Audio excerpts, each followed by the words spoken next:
Welcome to our channel, as we take you through an interesting topic, titled How to Receive Comfort in Times of Sorrow. There are many occasions that cause times of sorrow, different areas of loss that lead to sadness.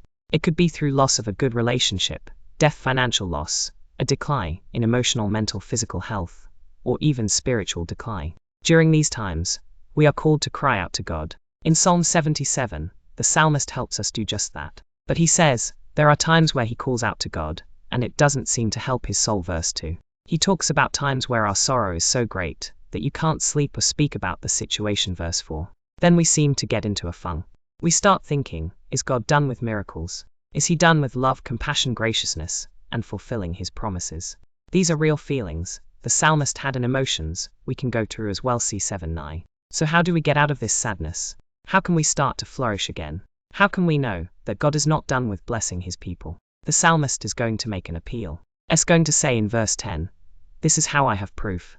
God is not done blessing his people. The way is to remember. Remember that God is great. Meditate on how he worked in the past. Think about how he has worked in the lives of his people. This is what the psalmist does in verses 11-20 for the people of Israel. There are two ways to do this. The most concrete way is to do this through reading and studying the Old Testament.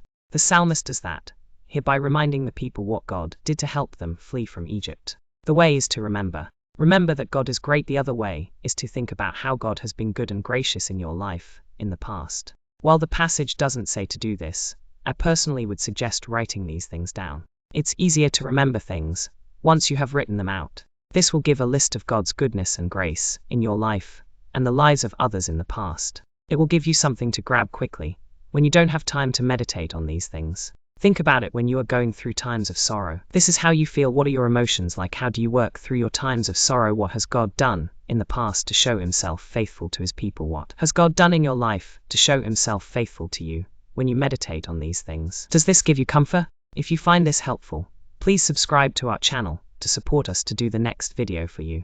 Thanks and God bless you.